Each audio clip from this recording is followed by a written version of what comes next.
यहाँ पे ट्विस्ट और ज़्यादा बढ़ गया क्योंकि ऑलरेडी 3:30 हो चुके थे और वो लड़की अभी तक नहीं आई थी वापस। और इसकी माँ यहाँ पे बेचैन थी कि 1 बजे स्कूल छूट गया है, 3:30 ऑलरेडी बज चुके हैं, ये एलिया टीचर के साथ आखिर ऐसा क्या कर रही है। तो लड़की की माँ बहुत ज़्यादा परेशान होने लगी। वो फिर दोबारा उससे पूछने लगी कि कहाँ पे है, कहाँ पे है। और उसकी छोटी बहन बस डरते डरते यही कहती थी कि वो आलिया टीचर के साथ है। मुझसे बोला कि जाओ घर, मैं आ जाऊँगी, क्योंकि उसको भी बहुत डर लग रहा था। उसे समझ में नहीं आ रहा था कि वो क्या बोले। और हुआ यूँ कि 4 साढ़े 4 हो गए और उसकी माँ डायरेक्ट उस आलिया टीचर के घर पे पहुँच गई। वहाँ जाके पता चला कि वहाँ तो वो लड़की आई ही नहीं है। स्कूल छूटने के बाद आलिया टीचर सीधा घर आ गई थी और वो उस घर पे आई नहीं है।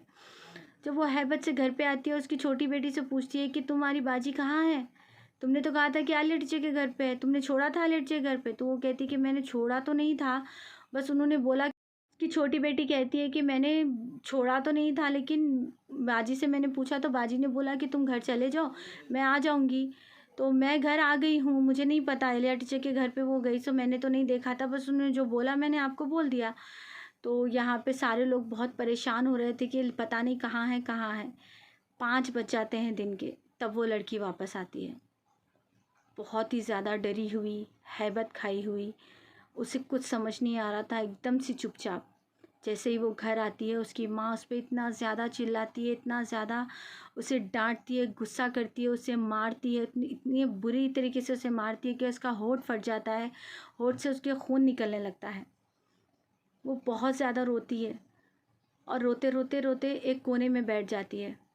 तब उसके बाप वहाँ पे बाजुक आते हैं, उसके पापा, और उसके बाजुक आके उससे कहते हैं कि बेटा कहाँ गई थी, क्या हुआ है, क्यों किया तुमने ऐसा। बहुत ही प्यार से उसके सर पे हाथ फेरते हुए पूछते हैं कि कहाँ गई थी, बेटा बता के तो जाती कि यहाँ पे जा रही हूँ, किसी को तो बताती, ऐसे चली जाओगी, तुम्हें कुछ हो जाएगा तो हाँ क्या होगा। उस लड़की के पापा तीनों बहनों में से एक भाई से उस लड़की को बहुत चाहते थे, इसलिए इतनी मोहब्बत से उसके करीब जाके बहुत ही प्यार से उससे पूछा। तो वो फूट फूट के रोने लगी, कहा कि पापा मैंने कोई गलत हरकत नहीं की है और मैं किसी और के साथ नहीं, बल्कि उन्हीं के साथ गई थी, क्योंकि उन्होंने मुझसे कहा था कि बहुत टाइम हो गया हम लोग नहीं मिले, पता नहीं शादी को और कितना टाइम होगा, तो एक बार मिल सकते हैं क्या। तो बस मैं उनसे ही मिलने गई थी, मैंने कोई गलत हरकत नहीं की, मम्मी जो भी कह रही है सब गलत कह रही है। तब वो उसके पापा कहते हैं कि ठीक है, मुझे मेरे बच्चे पे पूरा भरोसा है, मेरा बच्चा कोई गलत हरकत तो कर ही नहीं सकता है ना। अच्छा मेरे बच्चे ने खाना खाया या फिर भूखी हो। तो लड़की ने बोला कि नहीं, मैं इतना ज़्यादा डरी हुई थी कि मैंने, लड़की कहती है कि मैं बहुत ज़्यादा डरी हुई थी इसलिए मैंने खाना नहीं खाया। तब उसके पापा उसके लिए खाना लेके आते हैं और अपने हाथ से उसे खाना खिलाते हैं और कहते हैं अब ये हरकत की, दोबारा ये हरकत नहीं करोगी आप, चलो अपने पापा से प्रॉमिस करो। तब वो लड़की रोते रोते अपने पापा से प्रॉमिस करती है। फिर उस लड़की के मम्मी पापा डिसाइड करते हैं कि बड़ी बहन की शादी के लिए टाइम है, तो ये लोग ऐसी हरकतें कर रहे हैं, सही है, दोनों का रस्म हो चुका है, लेकिन अपने अशरे में ऐसा नहीं है कि शादी से पहले ऐसे मिले, ऐसे कहीं भी घूमने जाएं।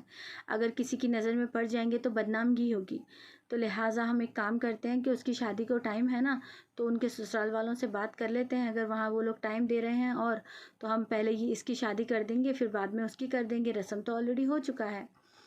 ऐसे सोच के फिर वो लोग अपने बड़ों से बात करते हैं, फिर बड़े लोग भी राज़ी हो जाते हैं। किस्मत से उसकी बड़ी बहन के ससुराल वाले भी राज़ी हो जाते हैं, कहते हैं कि हाँ ठीक है, अगर आपको आपकी छोटी बेटी की शादी पहले करनी है तो आप